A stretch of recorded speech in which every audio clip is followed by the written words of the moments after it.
Shalom Bapak Ibu, saya Yakob. Sebelum kita mulai, mari kita berdoa terlebih dahulu yuk. Bapak, terima kasih Tuhan karena Engkau adalah Allah yang baik sekali Tuhan. Engkau Allah yang tidak pernah membiarkan kami salah jalan Bapak. Dan sekarang Bapak, kami mohon petunjuk-Mu Tuhan, supaya kami bisa hidup melangkah berkenan kepadamu Tuhan. Sehingga hidup kami diberkati di bumi dan di surga. Terima kasih Allah Bapak. Tolong berikan pada kami semuanya Roh Kudus, terutama hamba Tuhan, supaya hamba membawakannya persis seperti yang Allah Bapa kehendaki. Dan kepada semua yang mendengarkan, tolong kasih Roh Kudus juga Bapak, supaya semuanya mendapatkan pesan ini sesuai kehendak-Mu. Terima kasih Allah Bapa karena doa ini didengarkan. Dalam nama Tuhan Yesus, amin. Bapak Ibu, hari ini kita akan membahas Amsal 23 ayat 1-16. Ini ayat yang menarik sekali. Setelah saya pelajari, saya baru tahu bahwa ayat ini ternyata disusun berdasarkan kiastik. Kiastik itu adalah gaya tulisan yang biasa dipakai oleh para penulis Alkitab. Gaya tulisan Israel. Kiastik itu maksudnya gini Bapak Ibu. Kayak burger. Jadi di atasnya roti, di bawahnya roti, di tengahnya daging. Jadi biasanya ada beberapa ayat yang di awal sama beberapa ayat yang di akhir itu mirip-mirip. Itu sama-sama roti. Lalu tiba-tiba muncullah satu ayat yang sangat berbeda di tengah-tengah. Itulah dia dagingnya. Jadi Bapak Ibu, Amsal 23 ayat 1-16 ini disusun secara kiastik. Mari kita lihat kiastiknya dulu. Saya akan bacakan secara parafras, yaitu pakai bahasa sehari-hari supaya lebih mudah dimengerti. Amsal 23 ayat 1. Bila engkau duduk makan dengan seorang pembesar, perhatikan baik-baik apa yang ada di depanmu. Bila nafsumu besar, taruh pisau di lehermu. Jangan ingini makanannya yang lezat. Itu adalah hidangan yang menipu. Bapak Ibu, kita lihat ya, pesan Salomo ini adalah jangan rakus. Kalau kamu lagi makan di depan pembesar, hati-hati ya, menahan diri ya, hati-hati jebakannya. Karena pembesar itu biasanya taruh makanan enak-enak untuk melihat berapa besar nafsumu. Jadi jangan rakus, pesan yang pertama. Lalu kita lihat ayat selanjutnya. Jangan bekerja mati-matian demi mendapatkan kekayaan. Batalkanlah niatmu itu. Bekerjalah dengan bijak, yakni tahu kapan harus berhenti. Sebab dalam sekejap hartamu itu bisa lenyap, seolah-olah ia punya sayap dan terbang ke angkasa seperti burung Raja Wali. Jadi Bapak Ibu, ini juga kita belajar tentang jangan rakus. Jangan rakus kekayaan. Jangan rakus uang. Jangan bekerja mati-matian demi kekayaan. Batalkanlah niatmu itu. Ini benar ya Bapak Ibu, 1 Timotius 6 ayat 10 kan ngomong gitu ya. Cinta uang adalah akal semua kejahatan. Jadi kita nggak boleh mencintai uang sih. Di sini dibilangin jangan bekerja mati-matian demi kekayaan. Jadi sekali lagi Bapak Ibu, bagian ini pun temanya adalah jangan rakus kekayaan. Tadi jangan rakus makanan, ini sekarang jangan rakus kekayaan. Lalu kita lanjutkan lagi. Jangan makan roti orang yang pelit, kikir. Jangan mengingini makanannya yang lezat. Memang dia berkata, silakan makan, silakan minum. Tetapi sungguhnya hatinya tidak ikhlas. Orang kikir, orang pelit, selalu menghitung berapa banyak yang kau makan. Sesudahnya engkau akan merasa mual karena makanan itu. Dan menyesal sudah memuji-muji hidangannya. Jadi Bapak Ibu, pesannya di sini adalah jangan sampai kejebak sama hidangan orang kikir, orang pelit. Jadi Bapak Ibu, bagian ini juga sama temanya. Jangan rakus. Jangan rakus makanan. Tadi yang pertama kita udah tahu ya. Jangan rakus kalau di depan pembesar.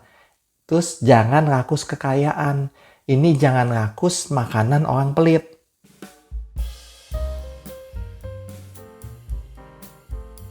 Lalu kemudian ayat 9. Jangan berusaha mengajak orang bebal. Bapak Ibu, orang bebal tuh biasanya saya bilangnya sih orang yang bobong ya. Bodoh dan sombong. Jadi jangan berusaha mengajak orang bobong. Karena dia hanya akan meremehkan perkataanmu yang bijak. Bapak Ibu, tadi kita tahu ya. Jangan rakus, jangan rakus, jangan rakus. Sekarang tiba-tiba jangan mengajak orang bebal. Lain temanya. Jangan-jangan ini dagingnya kiastik itu. Tapi kita lanjutin dulu bawahnya. Jangan sekali-kali memindahkan batas tanah warisan atau mengambil tanah kepunyaan orang yatim. Sebab penebus mereka kuat. Dia akan membela perkara mereka melawanmu. Jadi Bapak Ibu, hati-hati dengan orang yang punya penebus. Kalau penebusnya kuat, itu kita mesti hati-hati. Karena nanti kita bukan berhadapan sama dia, kita berhadapannya sama penebusnya. Nah, sekali lagi kita lihat temanya ini. Jangan mengambil tanah kepunyaan yatim. Jangan rakus. Jangan rakus tanah. Nah, ini tiba-tiba balik lagi ke jangan rakus. Jadi kita mulai lihat loh, atasnya jangan rakus makanan di depan pembesaran, jangan rakus kekayaan, jangan rakus makanan orang pelit. Lalu tiba-tiba, jangan mendidik orang bobong. Dan sekarang ngomong lagi, jangan rakus tanah orang lain. Ini dagingnya kiastik itu. Jangan mendidik orang bobong.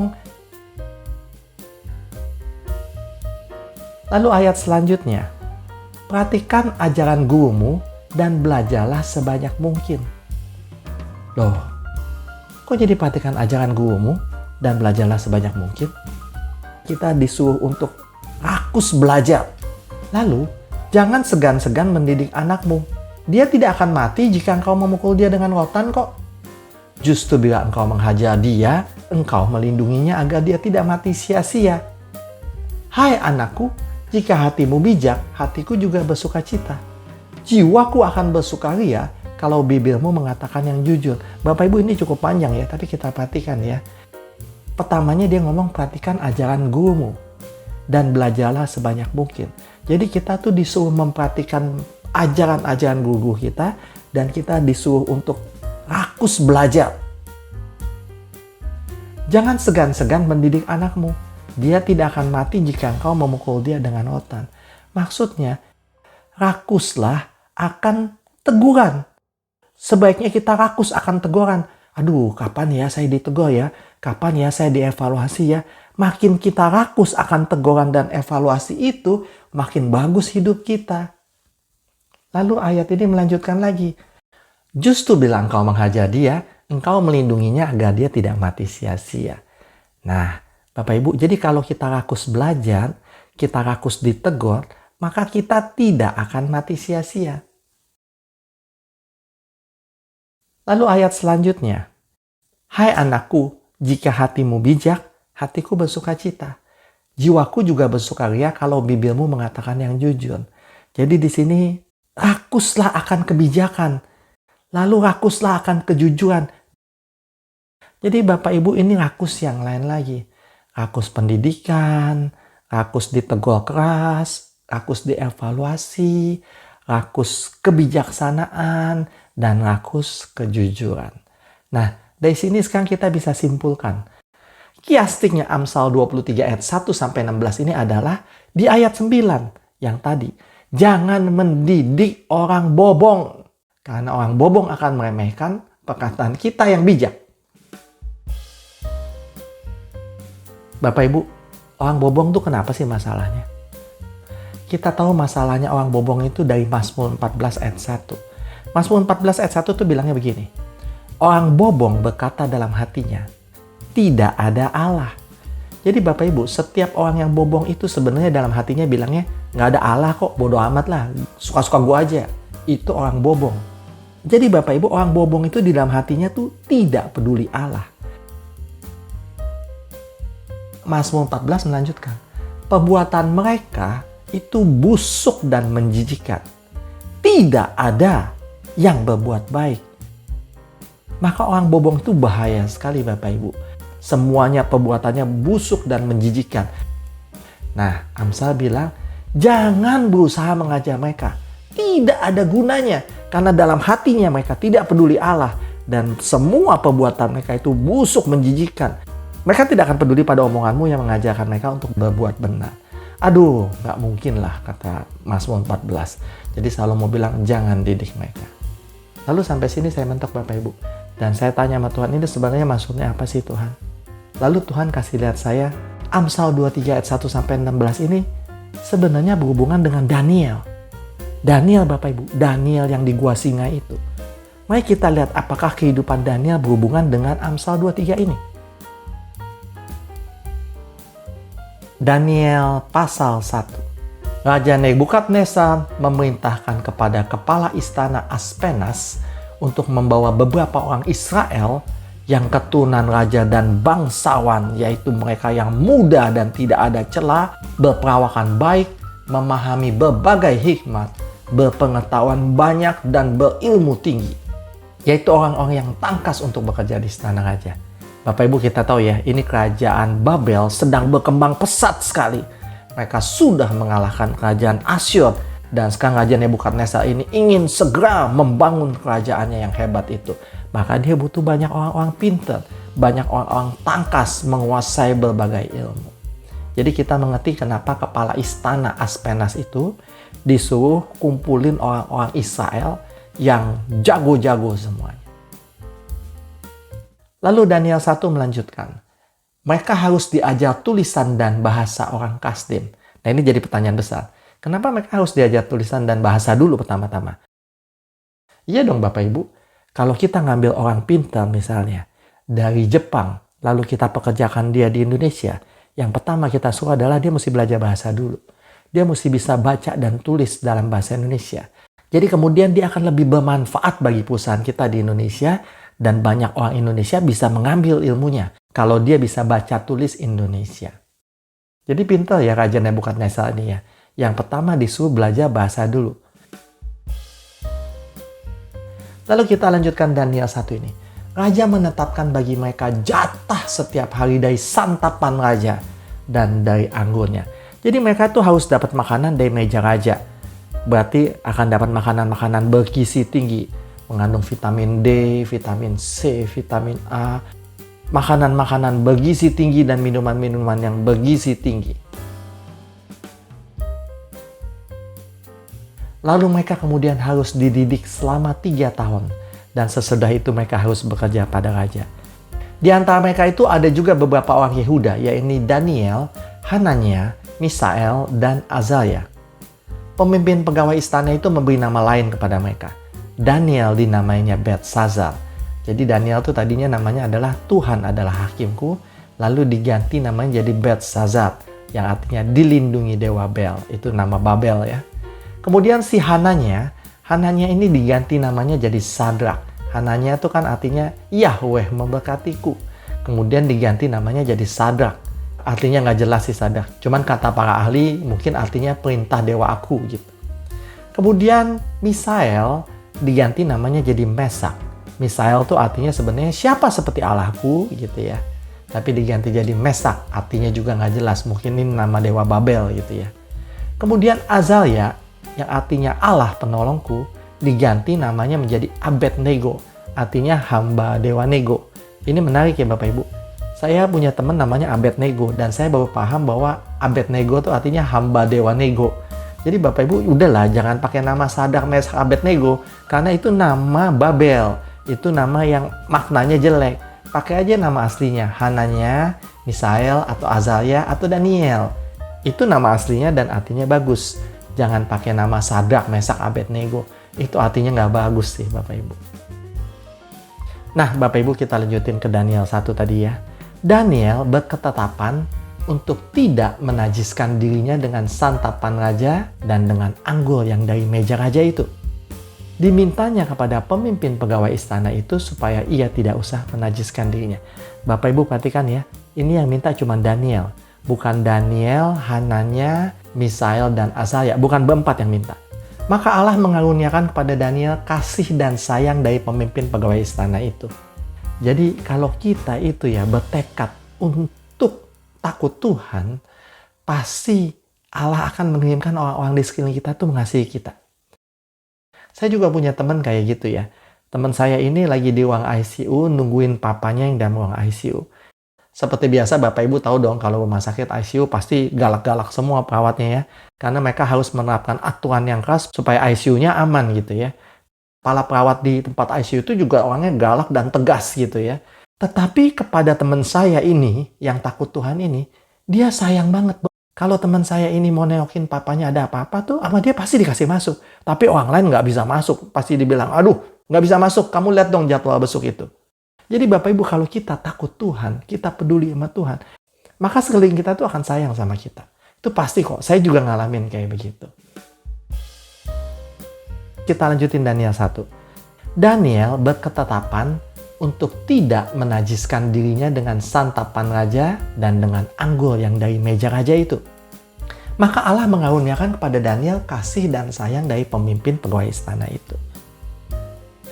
Lalu berkatalah pemimpin pegawai istana itu kepada Daniel, "Aku takut kalau raja yang telah menetapkan makanan dan minumanmu berpendapat bahwa kamu kelihatan kurang sehat daripada orang-orang yang lain. Nanti aku disalahkan raja." Jadi Bapak Ibu, pemimpin pegawai istana itu nggak berani ganti makanannya Daniel. Karena kalau diganti nanti Daniel jadi kurus atau nggak sehat atau pucat, nanti dia akan diomelin raja. Dia takut. Kemudian Daniel berkata kepada penjenang yang diangkat oleh pemimpin pegawai istana untuk mengawasi mereka. Penjenang ini artinya pelayan ya. Daniel berkata begini kepada pelayan itu, "Adakanlah percobaan dengan hamba-hambamu ini selama 10 hari. Dan berikanlah kami sayur untuk dimakan dan air untuk diminum. Sesudah itu bandingkan perawakan kami dengan perawakan orang-orang muda yang makan dari santapan raja. Setelah itu perlakukanlah hamba-hambamu ini sesuai pemikiranmu." Nah Bapak Ibu, lucu ya. Tadi yang minta cuma Daniel loh. Tapi ternyata Daniel itu ngomong sekarang mewakili teman-temannya. Jadi dia bilang, boleh nggak kami berempat ini cuma dikasih sayur sama air aja. 10 hari aja kita coba. Nanti Bapak tolong lihat kita setelah 10 hari kayak apa. Bapak tolong evaluasi kami. Kemudian perlakukanlah kami semua sesuai pandanganmu. Jadi Daniel bagus ya ngomongnya ya. Lalu didengarnya permintaan mereka itu. Lalu diadakan percobaan dengan mereka selama 10 hari. Setelah lewat 10 hari ternyata perawakan mereka lebih baik dan mereka kelihatan lebih gemuk daripada semua orang muda yang telah makan dari santapan raja. Jadi Bapak Ibu, karena Daniel dan teman-temannya ini masuk dalam kalangan para pemikir, dan di dalam Babel itu para pemikir harusnya gemuk. Raja maunya mereka gemuk. Maka kemudian mereka ternyata lebih gemuk padahal cuma makan sayur dan minum air. Kemudian penjenang itu selalu mengambil makanan mereka dan anggur yang mereka harus minum. Lalu memberikan sayur kepada mereka. Kepada keempat orang muda itu Allah memberikan pengetahuan dan kepandaian tentang berbagai-bagai tulisan dan hikmat. Sedang Daniel juga mempunyai pengertian tentang berbagai-bagai penglihatan dan mimpi. Bapak Ibu, ini menarik ya. Karena kita tahu Allah itu menetapkan ada makanan yang haram dan halal. Dan mereka tidak mau sama sekali mengambil risiko itu. Jadi mereka itu minta makanan yang cuman sayur dan minum air putih doang. Jadi tidak akan melanggar hukum Allah tentang makanan yang haram dan yang halal. Mari kita lihat ayat berikutnya. Setelah lewat waktu yang ditetapkan raja, maka mereka dibawa ke hadapan Nebukadnezar oleh pemimpin pegawai istana itu. Raja bercakap-cakap dengan mereka dan di antara mereka sekalian tidak didapati yang setara dengan Daniel, Hananya, Misael, dan Azalia. Maka bekerjalah mereka itu pada raja. Dalam tiap-tiap hal yang memerlukan kebijaksanaan dan pengertian, maka raja akan bertanya kepada mereka semua. Dan raja mendapati bahwa mereka 10 kali lebih cerdas daripada semua orang berilmu dan semua ahli astrologi jampi-jampi di seluruh kerajaan. Jadi kita nggak perlu khawatir soal yang namanya kekurangan gizi. Stunting ya, anak kekurangan gizi. Ya kalau memang dia adanya di pedalaman, orang tuanya cuma bisa kasih makan singkong. Yang tersedia juga cuma singkong doang. Kita nggak perlu khawatir apa-apa. Karena kepintaran itu datangnya dari Tuhan. Daniel dan teman-temannya ini cuma makan sayur sama air. Jelas nggak ada gizinya. Vitamin apa sih? Vitaminnya sedikit sekali. Gizinya sangat kurang. Tetapi ternyata mereka 10 kali lebih cerdas.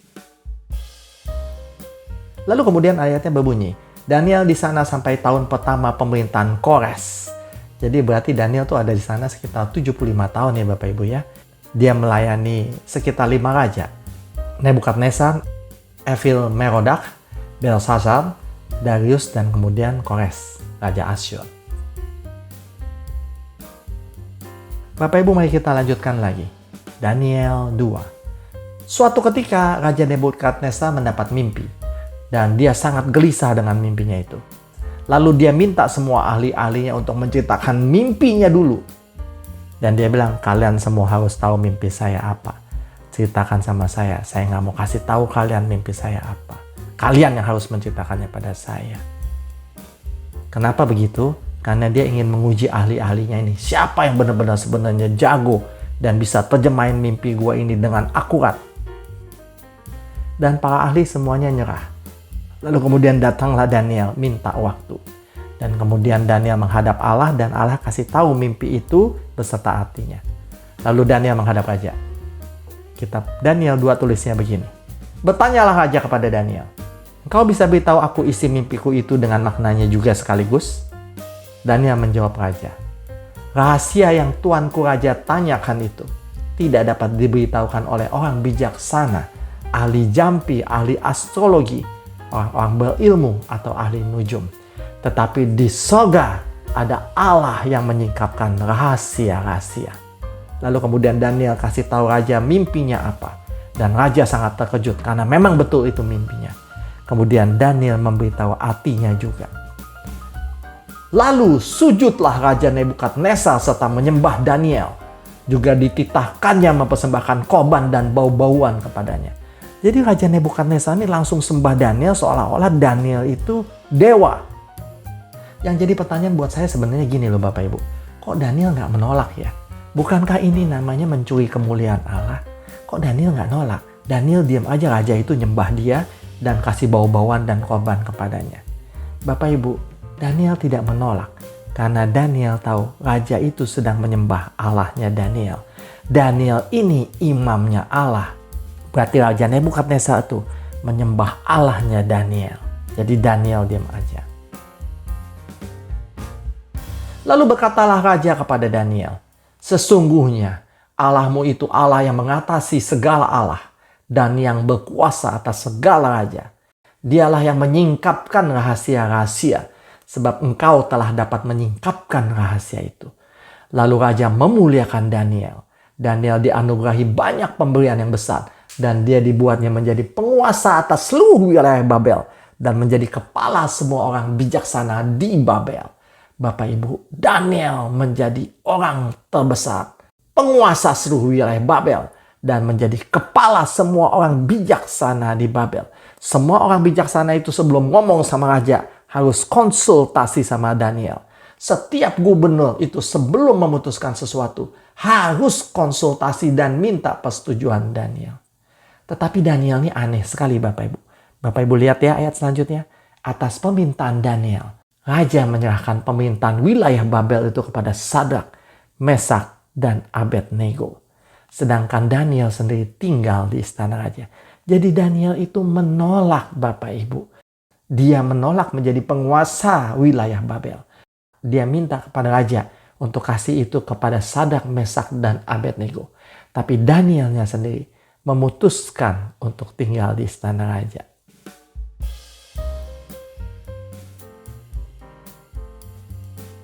Kasus kita hari ini kan adalah Amsal 23 ayat 1 sampai 16. Apakah Amsal 23 ayat 1 16 ini berhubungan dengan kisah Daniel? Kata Tuhan ini berhubungan. Mari kita lihat. Amsal 23 ayat 1.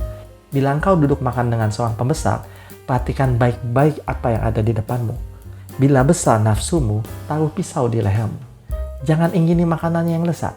Itu adalah hidangan yang menipu. Bapak Ibu, ini dilakukan Daniel dan teman-temannya. Mereka tahu mereka ada di depan pembesar. Tetapi pembesar yang mereka omongin itu bukannya raja.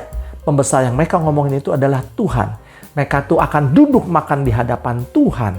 Dan mereka harus memperhatikan nafsu makan mereka di depan Tuhan. Jadi Bapak Ibu, perhatikan semua tawaran yang datang kita. Enak kelihatannya, lesat, bergizi tinggi. Itu menguntungkan memang. Tapi ingat, kita sedang berada di hadapan pembesar yang namanya Allah Bapa. Dan dia memperhatikan apa yang kita pilih. Jadi Bapak Ibu, hati-hati. Tawaran Tuhan menguntungkan, kadang-kadang bisa bikin Allah Bapa ngamuk. Jadi kita mesti awasi setiap tawaran yang datang dalam hidup kita. Karena kita sedang duduk makan di depan pembesar yang paling besar, yaitu Allah Bapa. Jadi kasus Daniel ini ternyata berhubungan dengan Amsal 23. Lalu kita lihat yang kedua. Jangan bekerja mati-matian demi mendapat kekayaan. Batalkan niatmu itu.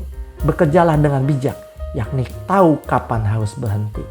Benarnya Bapak Ibu, kita lihat Daniel menolak jabatan itu. Dia menolak menjadi kaya. Dia tahu dia harus berhenti sampai situ. Jadi Bapak Ibu, benar Amsal 23 ini berhubungan dengan Daniel. Jangan makan roti orang yang pelit, yang perhitungan, yang selalu pengen dapat balasan.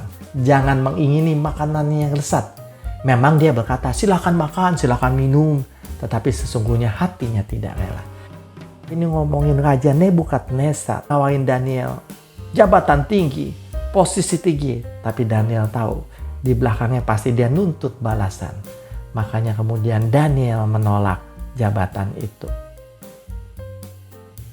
Lalu kita tiba pada dagingnya kiastik Amsal 23. Jangan berusaha mengajar orang bobong, karena dia hanya akan meremehkan perkataanmu yang bijak. Bapak Ibu, penulis Amsal ini pintar sekali. Dia tulis sisi negatifnya. Sebenarnya dia mau ngomong, berusahalah mengajar orang rendah hati. Jadi Bapak Ibu, kalau kita ketemu ada anak yang bijak, mau diajarin rendah hati, kita ajarin dia mati-matian.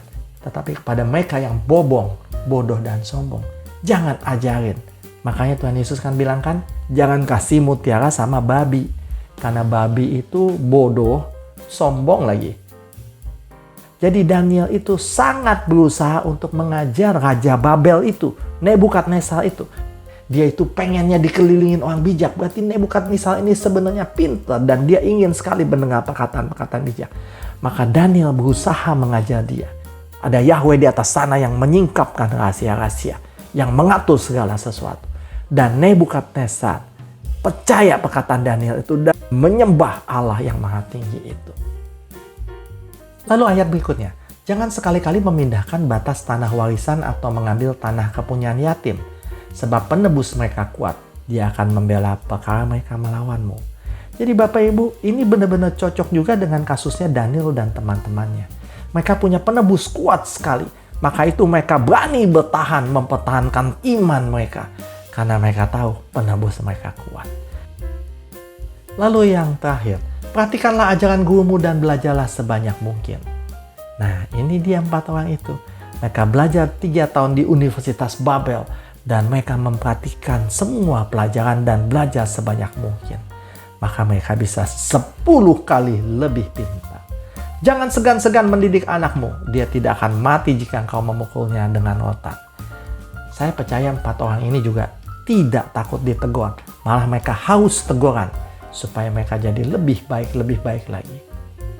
Hai anakku, jika hatimu bijak, hatiku bersuka cita.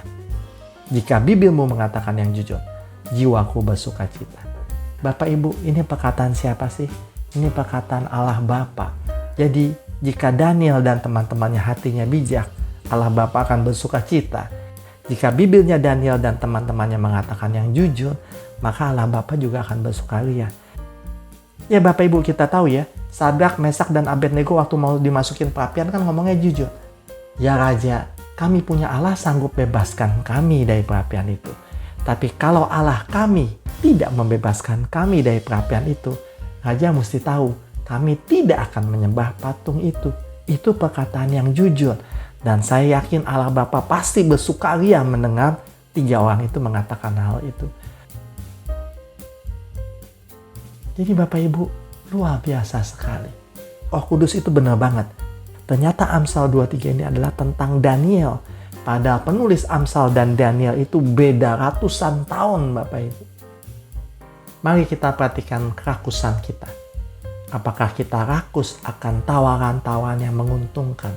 Apakah kita rakus untuk menjadi kaya? Apakah kita rakus akan ini dan itu? Perhatikan kerakusan itu. Sebaiknya kita rakus akan didikan. Rakus dievaluasi. Juga rakus akan kebijaksanaan. Juga rakus untuk berkata jujur. Baik Bapak Ibu, jangan biarkan hidup kita mati sia-sia. Karena kita mengikuti kerakusan kita akan hal yang sia-sia. Amin. Mari kita berdoa. Bapak yang surga, terima kasih Tuhan buat firman ini. Kami diingatkan untuk mengawasi kerakusan kami Tuhan. Tolong berikan kami semuanya Roh Kudus, sehingga kerakusan kami adalah kerakusan yang berkenan padamu, bukan kerakusan yang tidak berkenan padamu. Terima kasih Allah Bapa untuk firman hari ini. Dalam nama Tuhan Yesus kami mengucap syukur. Amin. Bapak Ibu, mari kita rakus berkenan pada Allah Bapa. Pasti kita diberkati. Amin.